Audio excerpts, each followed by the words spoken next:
അസ്സലാമു അലൈക്കും വറഹ്മത്തുള്ളാഹി വബറകാതുഹു. പ്രിയപ്പെട്ടവരെ, ഈ കഴിഞ്ഞ പൊതുപരീക്ഷ 2026 പൊതുപരീക്ഷൻ്റെ ആൻസർ കീയാണ് നമ്മൾ നോക്കാൻ പോകുന്നത്. 5 തജ്വീദ്, ലിസാൻ എന്നീ പരീക്ഷയിൽ വന്നിരുന്ന ചോദ്യങ്ങളും അതിൻ്റെ ഉത്തരങ്ങളും പരിചയപ്പെടാം. അപ്പോൾ എല്ലാവരും വീഡിയോ മുഴുവനായിട്ട് കാണുന്നതുപോലെ മറ്റുള്ള കൂട്ടുകാരിലേക്കൊന്ന് ഈ വീഡിയോ ഒന്ന് ഷെയർ ചെയ്ത് കൊടുക്കുക. നിങ്ങൾ എഴുതിയ ഉത്തരം ശരിയാണോ എന്ന് എന്ത് ചെയ്യുക നോക്കാം. പിന്നെ ആദ്യം തന്നെ പറഞ്ഞേക്കാം, ഇത് വീഡിയോ കണ്ടിട്ട് നിങ്ങൾ എന്ത് ചെയ്യണ്ട, എനിക്ക് മാർക്ക് കുറഞ്ഞു എന്ന് കരുതണ്ട. നോക്കുന്ന ഉസ്താദ് ചിലപ്പോൾ ഇട്ടുകൊടുക്കാൻ താല്പര്യമുള്ളവരാണെങ്കിൽ ചിലപ്പോൾ ഇട്ടുകൊടുക്കുക തന്നെ ചെയ്യും. പരമാവധി നിങ്ങൾ ജയിപ്പിക്കാനേ നോക്കുള്ളൂ. അപ്പോൾ ആ കാര്യത്തിൽ നിങ്ങൾ വിഷമിക്കണ്ട. അതേപോലെ എടുക്കാത്ത ഭാഗങ്ങൾ വന്നിക്കണു എന്ന് ചിലർ പറയുന്നുണ്ടായിരുന്നു. അങ്ങനെ ഒന്നുമില്ല, എടുത്ത ഭാഗങ്ങളെ വന്നിട്ടുള്ളൂ. പിന്നെ നമ്മൾ ശ്രദ്ധിക്കാതെ പോകുന്ന ചില കാര്യങ്ങളാണ്. ഇൻഷാ അല്ലാഹ് ഒക്കെ നമ്മൾ വീഡിയോയിൽ പറയാം. ആദ്യ പ്രവൃത്തി ഇതായിരുന്നു. പ്രവർത്തനം സിൽ ബിമ യുനാസിബു, യോജിച്ചത് കൊണ്ട് ചേർത്ത് കൊടുക്കുക. ഇവിടെ കാണുന്ന ഈ വാക്കുകൾ യോജിച്ചത് ഏതാണോ, ഏത് വരിയാണോ അതെന്ത് ചെയ്യുക, മനസ്സിലാക്കിയിട്ട് അതിന് നേരെ എഴുതി കൊടുക്കേണ്ട പ്രവർത്തനമായിരുന്നു. 1 അഷ്ഹറു സാനി മിനൽ അഷ്ഹരി അൽ ഹിജ്രിയത്തി, ഹിജ്റ മാസത്തിലെ 2ാമത്തെ മാസം. അതവിടെ ചോദ്യം. അപ്പോൾ നമ്മൾ എന്ത് ചെയ്യണം, ഹിജ്റ മാസം നമ്മൾ കറക്റ്റായിട്ട് ഓർഡറിൽ പഠിച്ചിട്ടുണ്ടാകും. മുഹറം, സഫർ. അപ്പോൾ സഫർ മാസമാണ്, അതിവിടെ എഴുതിയിട്ടുണ്ട്. 2 അൽ ഖാരിഉ നാഫിഉ, അൽ ഖാരിഉ നാഫിഉ. നാഫിഉ എന്ന് പറയുന്ന ഖാരി എന്താണ്? അദ്ദേഹം മദനിയാണ്, മദീനക്കാരനാണ്. ഇനി 3 യദ്ഹബു അബി, എൻ്റെ പിതാവ് പോവും. ഇല സൂഖി എന്നതാണ് യോജിച്ചത്. ഇല സൂഖി, അങ്ങാടിയിലേക്ക് എൻ്റെ പിതാവ് പോകുന്നു അല്ലെങ്കിൽ പോകും. 4 ഖുർആൻ ഒരു ഗ്രന്ഥമായി ഒരുമിച്ച് കൂട്ടി. ആരാണ് ഒരു ഗ്രന്ഥമായിട്ട് ഒരുമിച്ച് കൂട്ടിയത്? അബൂബക്കർ സിദ്ദീഖ് റളിയല്ലാഹു അൻഹു ആണ് കേട്ടോ. 5 സിഫത്തു ദാൽ, ദാലിൻ്റെ സിഫത്താണ് എന്ത്? ഖൽഖലത്ത് എന്നത്. ഖൽഖലത്ത് ആണ് ദാലിൻ്റെ സിഫത്ത്. ഇനി അടുത്ത പ്രവർത്തനം 2ാമത്തത് മയ്യിസി സഹീഹ, ശരിയായത് എന്ത് ചെയ്യുക, വേർതിരിക്കാൻ. ഇവിടെ നമുക്ക് ശരിയായത് എന്ത് ചെയ്യണം, ടിക്ക് ചെയ്ത് കൊടുക്കണം. 1 ജലസ, ജലസ എന്നത് ഏതിലാണ് പെടുക? മുഫ്രദ് മുദക്കറാണോ, മുഫ്രദ് മുഅന്നസ് ആണോ, ഷിയത്തു മുദക്കറാണോ? ശരിക്കും ഇത് മുഫ്രദ് മുദക്കറാണ്. കാരണം തുടക്കത്തിൽ തന്നെയാണ് വരുന്നത്. നമ്മളിപ്പോൾ സറഫാക്കുകയാണെങ്കിൽ ജലസ, ജലസ, ജലസു അങ്ങനെ വരുമ്പോൾ ഫസ്റ്റിലെ മുഫ്രദാണ് വരുന്നത്. അതുപോലെ മുദക്കറുമാണ്. 2 ഓസല, ഓസല എന്ന് പറയുന്നത് എന്താണ്? മുഫ്രദാണോ, മുസന്നയാണോ, ജം ആണോ? അത് മുസന്നയാണ്. കാരണം നമുക്കറിയാം, മാളിയിലെ മുസന്നയാക്കുമ്പോൾ ഇബിലെ മുദക്കറിനെ ഒന്ന് നീട്ടാൻ കൊടുത്താൽ മതി. വസല, വസല, അപ്പം തന്നെ അത് മുസന്നയാവും. 3 അൽ ഖാരിഉ ഖലഫ്, ഖലഫ് എന്നവരുടെ അദ്ദേഹം ബസറക്കാരനാണോ, ബസരിയാണോ, അതുപോലെ കൂഫിയാണോ, അതുപോലെ മദനിയാണോ? അദ്ദേഹം കൂഫക്കാരനാണ്. ഖലഫുൽ കൂഫി എന്നാണ് പാഠഭാഗത്ത് കൊടുത്തിട്ടുണ്ടാകും. 4 അൽ ഖാരിഉ അബു അംറിൻ, അബു അംർ എന്നവർ ഏതാണ്? മക്കിയാണോ, അദ്ദേഹത്തിൻ്റെ നാട് മക്കയാണോ, അതോ മദീനക്കാരനാണോ, അതോ ബസറക്കാരനാണോ? അത് ബസരിയാണ് വരുന്നത് കേട്ടോ. ടിക്ക് വിട്ടെടുത്തൊന്നും മാറിയിട്ടില്ലെന്ന് ഉറപ്പുവരുത്തണേ. ഇനി നമുക്ക് അടുത്ത പ്രവർത്തനം നോക്കാം. ഇത് ചെറിയൊരു ഡഫ് വന്നിട്ടുണ്ട്, നമുക്ക് നോക്കി നോക്കാം. 1 ഖത്മുൽ ഖുർആൻ, ഇത് വിശദീകരിക്കാനാണ് കേട്ടോ. ഖത്മുൽ ഖുർആൻ എന്നാൽ എന്താണെന്ന്. സൂറത്തുൽ ഫാത്തിഹ മുതൽ നാസ് വരെ ക്രമപ്രകാരം തീർത്ത് ഓതുന്നതിനാണ് എന്ത് പറയുക? ഖത്മുൽ ഖുർആൻ എന്ന് പറയുന്നത്. ഇനി 2 ജീം വഖഫ് ജായിസ് എന്നതിൻ്റെ വ്യാഖ്യാനം എന്താണ്? വഖഫ് ജായിസിൻ്റെ വ്യാഖ്യാനം വഖഫ് ചെയ്യലും ചെയ്യാതിരിക്കലും സമം. രണ്ടും ഒരുപോലെയാണ്, ചെയ്യലും ചെയ്യാതിരിക്കലും സമം. അതിൻ്റെ വ്യാഖ്യാനം എന്ന് പറഞ്ഞാൽ അതിൻ്റെ ഉദ്ദേശം എന്നാണ് എഴുതേണ്ടത് കേട്ടോ. പാഠഭാഗത്ത് ഉദ്ദേശം എന്നാണെന്ന് തോന്നുന്നു, അല്ലെങ്കിൽ വ്യാഖ്യാനം തന്നെ ആയിരിക്കും. 3 അൽ ഇഷ്മാമു, ഇഷ്മാം എന്നാൽ എന്താണെന്ന്. റഫ്ഓ ലമ്മോ ഉള്ള അക്ഷരത്തിന്മേൽ വഖഫ് ചെയ്യുകയോ അവയെ ഇദ്ഗാം ചെയ്യുകയോ ചെയ്യുമ്പോൾ ലമ്മിനെ സൂചിപ്പിച്ചുകൊണ്ട് ചുണ്ട് കൂട്ടുക എന്നാണ് ഇഷ്മാം എന്നുകൊണ്ട് ഉദ്ദേശിക്കുന്നത്. ഇത് ശരിയാക്കിയവരൊന്ന് എന്ത് ചെയ്യണം, താഴെ കമൻറ്റ് ചെയ്യണേ കേട്ടോ. കിട്ടിയവരൊക്കെ ഒന്ന് താഴെ കമൻറ്റ് ചെയ്യുക, പോയവരൊന്ന് താഴെ കമൻറ്റ് ചെയ്യണേ. ഇനി അടുത്ത പ്രവർത്തനം നോക്കാം. സെരിഫ് എന്നായിരുന്നു. സറഫാക്കാൻ സിമ്പിൾ പ്രവർത്തനമാണ്.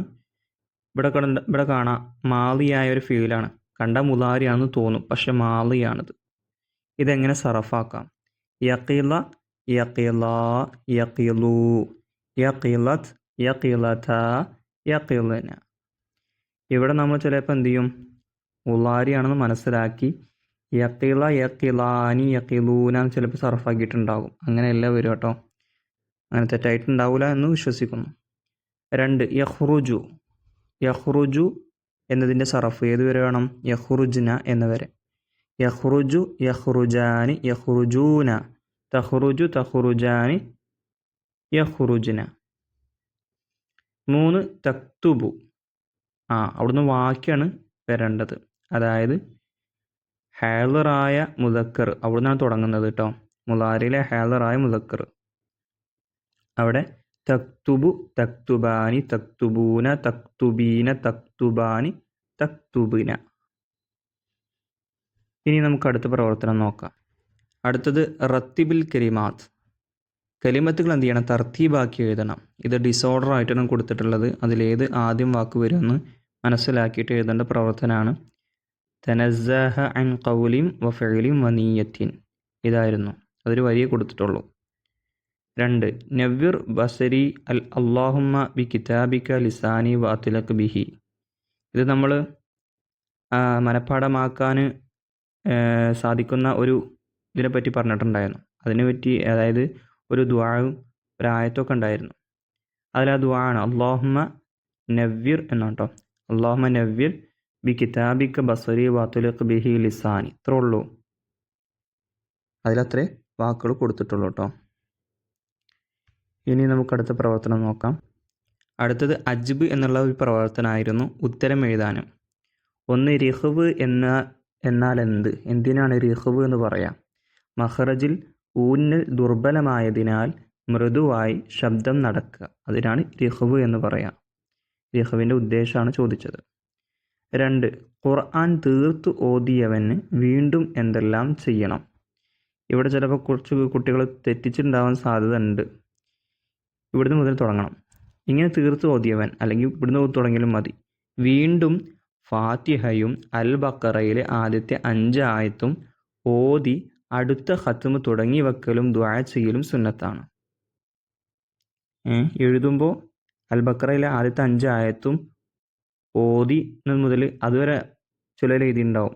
മുഴുവനായിട്ട് എഴുതണം കേട്ടോ. ദുആ ചെയ്യലും സുന്നത്താണ്. നമ്മൾ എന്ത് എഴുതുകയാണെങ്കിലും ഉത്തരം എഴുതുകയാണെങ്കിലും മുഴുവനായിട്ട് എഴുതണം. ചോദ്യത്തിൻ്റെ ഉത്തരം വളരെ വിശദമായിട്ട് തന്നെ പരമാവധി എഴുതാൻ നോക്കുക. ഇങ്ങനെയൊക്കെ അജീബും അതുപോലെ തന്നെ ഉത്തരം എഴുതാനുള്ളതും വ്യക്തമാക്കാനുള്ളതും ബയ്യിൻ ഇങ്ങനെയുള്ള പ്രവർത്തനങ്ങളൊക്കെ പരമാവധി വിശദീകരിച്ച് തന്നെ എഴുതുക. ഇവിടെ ഡൗട്ട് വരാത്ത രീതിയിൽ പരമാവധി പൂർത്തിയാക്കി തന്നെ എഴുതണം. ഇനി അടുത്ത ചോദ്യം, കൂഫക്കാരായ 4 ഖാരികൾ ആരെല്ലാം?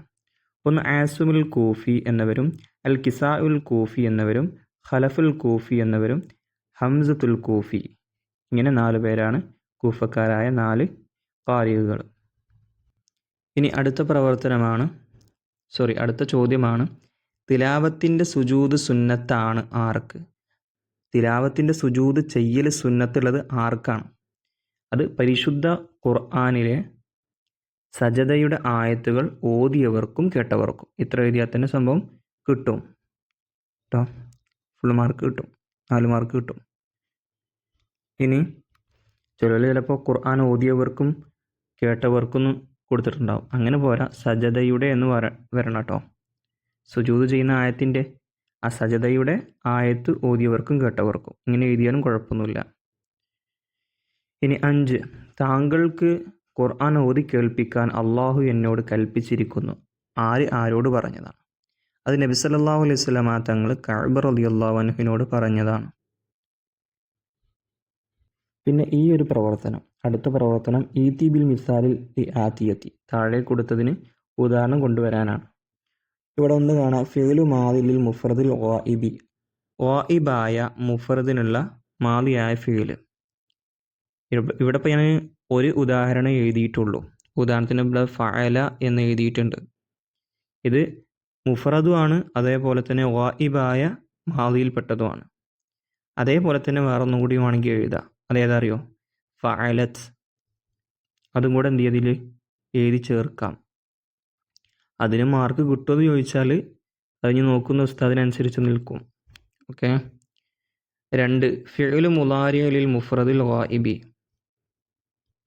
ഇവിടെ ചോദിച്ചിട്ടുള്ളത് മുളാരിയായ ഫിഅലാണ്, മുഫ്രദുമാണ്, ഗായിബുമാണ്.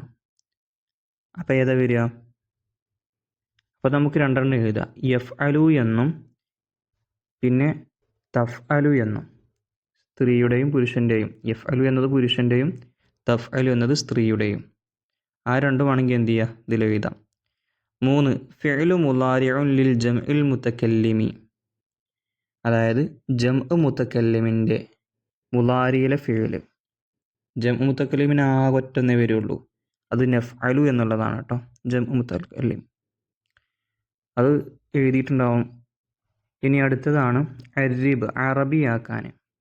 എൻ്റെ ഉപ്പ ടവൽ വാങ്ങി. അതിന് ഇഷ്തറൈത്തു എന്നാണ് കേട്ടോ. ഇഷ്തറ അബി മിന്ദീലൻ. എൻ്റെ പിതാവ് ടവൽ വാങ്ങി. ഇഷ്തറൈത്തു എന്ന് പറഞ്ഞാലാണ് ഞാൻ വാങ്ങിയെന്ന് വരുള്ളൂ. ഇത് ഇഷ്തറ എന്നാണ്, വാങ്ങി. ഇഷ്തറ അബി മിന്ദീലൻ, എൻ്റെ പിതാവ് ടവൽ വാങ്ങി. 2 ഉമ്മ ചൂൽ കൊണ്ട് മുറ്റം വൃത്തിയാക്കി. ഇത് ചിലപ്പോൾ അധിക കുട്ടികൾക്കും കിട്ടാൻ സാധ്യത ഉണ്ടാവില്ല. കാരണം ഇത് തദ്രീബാത്തിൻ്റെ ഭാഗത്ത് ബ്രാക്കറ്റിൽ നിന്ന് എടുത്ത് എഴുതാനുള്ള ഒരു പ്രവർത്തനത്തിലെ ഒരു അറബി ആയിരുന്നു. അപ്പോൾ ഇതിൽ ഏകദേശം നമുക്ക് ഇങ്ങനെയൊക്കെ വരുമ്പോൾ എന്താ ചെയ്യേണ്ടത് വെച്ചാൽ, ആദ്യം നമ്മൾ പ്രവൃത്തിയാണല്ലോ കൊണ്ടുവരേണ്ടത്. അപ്പോൾ വൃത്തിയാക്കി എന്നുള്ളതിൻ്റെ അറബി ആദ്യം നോക്കുക. അപ്പം നല്ലഫ എന്നാണ്. അതിന് നമുക്ക് എന്ത് ചെയ്യണം? സ്ത്രീയാണ് വൃത്തിയാക്കിയതെങ്കിൽ എന്താ അവിടെ വരിക? നല്ലഫത്ത് എന്നാകും, താ വരുമല്ലോ. പിന്നെ ആരാണ് വൃത്തിയാക്കിയത്? അതാണ് കൊണ്ടുവരേണ്ടത്. ഉമ്മയാണ്.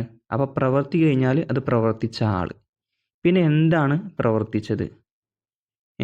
എന്താണ്? അൽ ബാഹത്ത ബിൽ മിക്നസത്തി, ചൂല് കൊണ്ട് മുറ്റം ഉമ്മ വൃത്തിയാക്കി. അപ്പോൾ ആ രൂപത്തിൽ എന്ത് ചെയ്യണം? എഴുതണം. ഇതിൽ കൺഫ്യൂഷൻ വരികയാണ്, ഈ രീതിയിലാണ് എഴുതേണ്ടത്. പിന്നെ അവസാനത്തെ പ്രവർത്തനമായിരുന്നു ഉക്തുബുൽ മഅന, അർത്ഥം എഴുതാൻ. ഇത് ചില കുട്ടികൾക്ക് കിട്ടിയിട്ടുണ്ടാവും എന്ന് വിശ്വസിക്കുന്നു. ഇവിടെ ഫുസ്താനുൻ, മാക്സി. അത് നമ്മൾക്ക് അൽ ഹിവാർ എന്നുള്ള പാഠത്തിൽ ഉമ്മാക്ക് എന്താണ് വാങ്ങിയെന്ന് ചോദിക്കുന്നുണ്ട്. അവിടെ പറയുന്നുണ്ട് മാക്സി വാങ്ങിയിട്ടുണ്ട്, മുഖമക്കന വാങ്ങിയിട്ടുണ്ട് എന്നൊക്കെ പറയുന്നുണ്ട്. അതിൽ ഫുസ്താനുൻ മാക്സി. രണ്ടാമത്തത് നല്ലഫ, വൃത്തിയാക്കി എന്നാണ്. നമ്മൾ മുമ്പ് ഇവിടെ പറഞ്ഞതുപോലെ നല്ലഫ, വൃത്തിയാക്കി. 3 ജമീലുൻ, കൂട്ടുകാരൻ. ജമീലുൻ, കൂട്ടുകാരൻ. ഇത് നദ്ഹബു സരിയ എന്നുള്ള പാഠത്തിൽ പറയുന്നുണ്ട്, യാ ജമീലി എന്നൊക്കെ പറഞ്ഞിട്ട്. ഇനി 4 ബന്തലൂനൻ. അവിടെ നമ്മൾ അൽ ഹിവാർ എന്നുള്ള പാഠത്തിൽ തന്നെ പറയുന്നുണ്ട്, നിനക്കെന്താ വാങ്ങിയോ ചോദിക്കുമ്പോൾ അവിടെ പറയുന്നുണ്ട് ബന്തലൂനൻ വക്കലൻസ് വത്തൻ, ഞാൻ തൊപ്പിയും പാൻറ്റുമാണ് വാങ്ങിയെന്ന് പറയുന്നുണ്ട്. അപ്പോൾ പാൻറ്റാണ് ബന്തലൂൻ. അപ്പോൾ ഇത് മുഴുവനായിട്ട് എഴുതിയവരുണ്ടെങ്കിൽ ഒന്ന് അറിയിക്കണേ. മുഴുവനായിട്ടും ഫുൾ മാർക്ക് കിട്ടിയവർ ഒന്ന് അറിയിക്കുക. അസ്സലാമു അലൈക്കും വറഹ്മത്തുള്ളാഹി വബറകാതുഹു.